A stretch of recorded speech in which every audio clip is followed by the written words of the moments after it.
Hi again, everyone. It's Ben Hodges here from bhdrumacademy.com. Welcome back to the BH Drum Pod. On today's episode, we're going to be talking about posture on the drums. I mean, as kids, and especially in school and my parents and anybody really, I kind of grew up very tall very quickly when I was in my teenager years. I was kind of, an average height kid. And then all of a sudden I got really, really tall really quickly. And that led me to be a very tall, bony kid. I always remember my parents and my teachers will always say, sit up straight in school. Make sure you always should sit up straight. I would like to lean back, slouch, relax in couches and soft chairs. And when I was in school, I would always kind of hunch over with my shoulders if I'm at a desk doing schoolwork. So I always tell you, make sure you sit up straight, straighten up your back, bring your shoulders back. I've even seen some funny memes of some people, making fun of like straight posture things that people would they say, lift your shoulders up, back and down and stick your chin forward. And that's a good posture. So there's lots of funny things that people have done and talked about when it comes to posture. But we're going to be talking about posture with drumming. Specifically today. And posture is important on the drums because it allows us to drum with more comfort and ease. It makes our body move a little easier around the drums. It also prevents us from being sore or experiencing some pain, which can often happen sometimes when it comes to drumming, and even a little bit of fatigue and getting tired as we drum. Having straight posture can prevent some of these things from happening. And obviously it makes us move around the drum kit a little easier from everything. We should be able to hit something on the drums on the very right side of the drums and easily be able to go to everything on the left side of drums. So today we're talking about posture and kind of how to make sure that you are having the best posture possible. Now it's a little hard on a podcast to like show you what good posture looks like. So if you're looking for physical examples and to go through like the video version of this, you're welcome to go to my YouTube channel, BH Drum Academy, and you can find this one. It's called Posture on the Drums, and it's a great YouTube video with some visuals as well. So let's start off by talking about how to set up your posture in terms of your chair that you sit on, your throne. To get the most perfect posture on any chair ever in the world, you sit actually on the edge of your chair. If you sit naturally on the edge of your chair, it rotates your pelvis so that it allows your back to be perfectly straight up. The spine itself is meant to be curvy. It's supposed to have a small little curve in your lower back or your lumbar spine.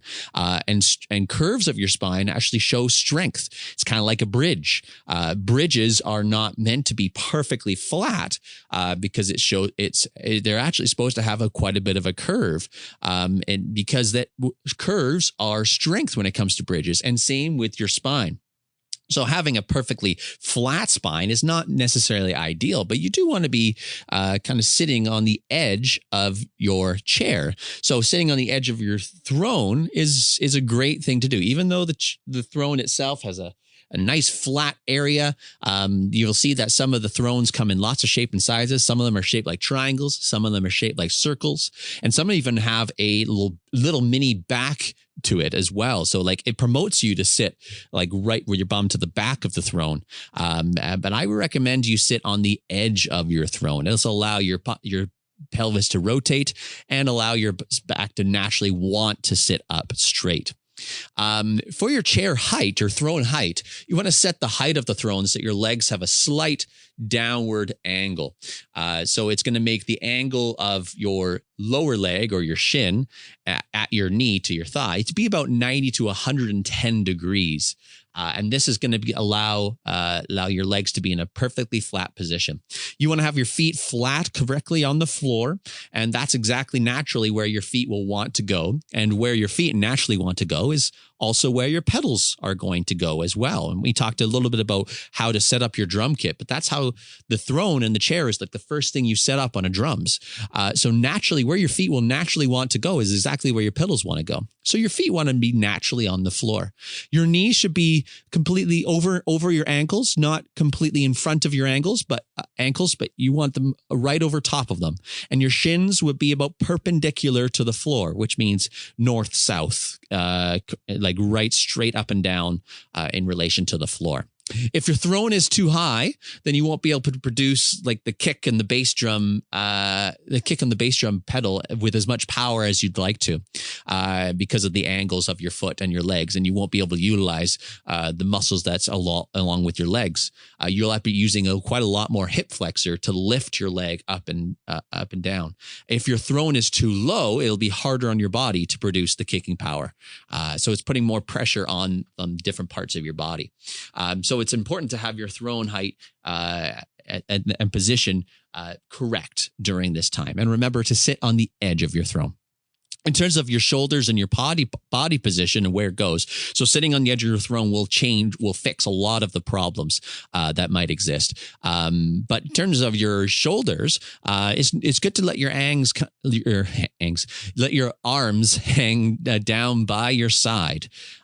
So what I like to do as a quick little test after I set my drums up is I sit on my chair and I just let my hands just hang down right by your side, just hanging towards the floor. And all I have to do to get my arms and my shoulders into the correct position is I just simply bend my elbows at 90 degrees. So my upper arm is going north-south alongside my body, and my elbows, they just bend 90 degrees. It's kind of like I'm holding a tray of water, or I'm holding something. You're like holding an iPad. That's kind of how your arms will go. They just hang by your side, and you simply just bring your elbows up. Bend your elbows so that your upper arm or your lower arm, with your wrists and your hands are just right in naturally there. Your shoulders going to be nice and relaxed, and you keep your hands nice and relaxed as well. You don't want any tension whatsoever. Your elbows should not be like sticking up out the sides like your chicken wings. Okay. There should not be out to the side. Your elbows should be kind of nice and close to your body, nice and relaxed, straight up and down. So they say keeping your arms low as you drum. I do see this. Some people have a style of drumming where they have their elbows nice and high, especially when playing, like, for example, the hi-hat. They nice to stick their elbows nice and high, and it's kind of like almost a style per se, but it's not necessarily practical. So it's keeping your arms low is desired. Sitting upright and avoid just slouching. So try not to round your shoulders down.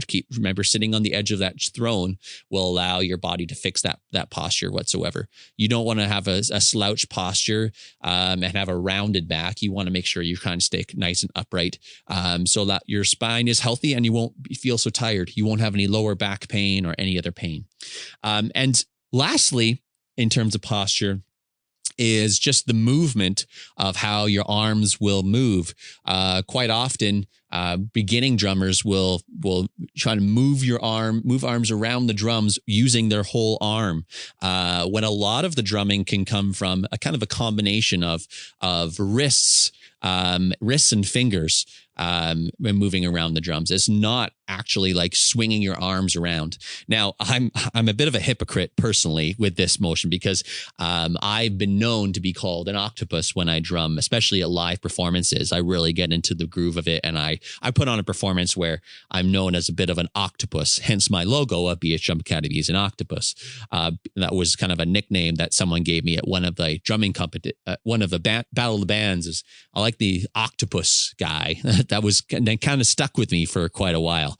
And that was how I chose my identity as a drummer, is I would swing my arms around a little bit. But at the end of the day, like, you can learn how to swing your arms around and still hit the drums with the proper movement. So all the drums, when moving and hitting the drums, is usually like a wrist first movement and not like an elbow movement. You're not like doing bicep curls as you play. You are really lifting the wrists up. It's kind of like, imagine like a string attached to your wrist, and you pull the string up. It's going to pull your wrist up first versus your elbow. It's going to pull your wrist up first. So it's an up and almost like a whipping motion with your hand. So it's up and you whip the hand back down to the position. It kind of like a bit of a pendulum or a catapult. You're catapulting your snare drum or the stick into the drum.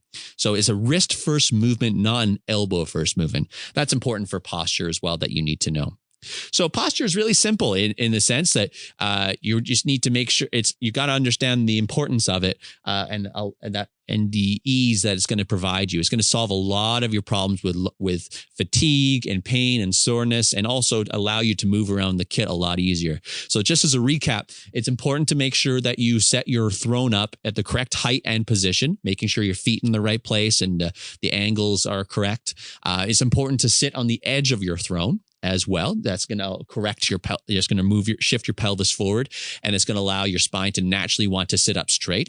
And it's important also to let your hands and arms hang down by your side and bend your elbows at 90 degrees. And when you're moving your arms around, it's a wrist first movement, not necessarily doing bicep curls and smash and crash all around the drums. You're using a wrist first movement for all of these things. So really important stuff when it comes to posture.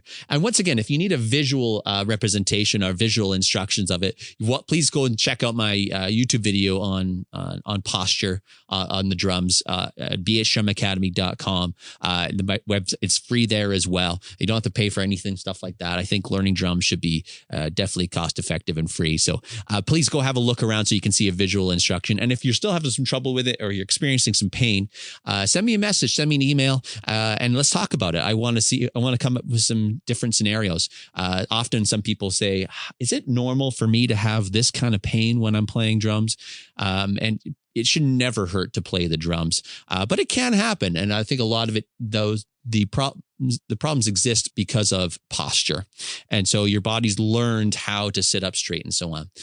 Lastly, before I go, I do want to mention something about strength training as well. What happens, and now I'm a physical educator as well as a personal trainer for many years. And I notice that lots of people just standing posture or people who get back pain, a lot of the issues do come from adequate strength training in certain areas. So if you notice, for example, your shoulders are shifted forward a lot of the time and you're kind of rounded upper back, there's two areas with that. Number one is the chest muscles themselves can use some flexibility training, meaning they could be stretched. And often that happens when we do lots of desk work and stuff and we don't stretch quite enough, is that our chest muscles will tighten up. But also the muscles in our upper back and between our shoulder blades, like our rhomboids or trapezius or lat pull downs, or not pull downs, latissimus dorsi. Lat pull downs is an exercise. The muscles in the back are not strong enough to hold these muscles back. So you need to stretch the front and strengthen the back. That's a great way for your body to also feel some ease and allow things to happen a lot easier. So I highly recommend doing exercises like any pulling exercises. So rows, or pull downs or pull ups, and things like that would be great. And if for those who can't do pull ups, I've still struggled to do pull ups myself. There's some great body weight exercises. For example, one of them is called a bird dog. A bird dog is a great one. The super person, which used to be called Superman, is not Superman because there are super women too. So super people, and as well, some great yoga poses as well. Yoga is a great way to get your back nice and flexible and moving around nice and easy. So highly recommend you work on some of those positions too. For more information, more tips, and for more resources, and if you're looking to get into drums and do some lessons, please reach out for bhdrumacademy.com. I have some great instructional videos there for dirt cheap. And please like and subscribe this podcast and any stuff. Give me a follow on BH Drum Academy on Instagram, on YouTube, and any stuff like that. All your support really, really helps local businesses like me. So I really appreciate everything you do. But until next time, folks, get back to practicing, and I will talk to you soon. Peace.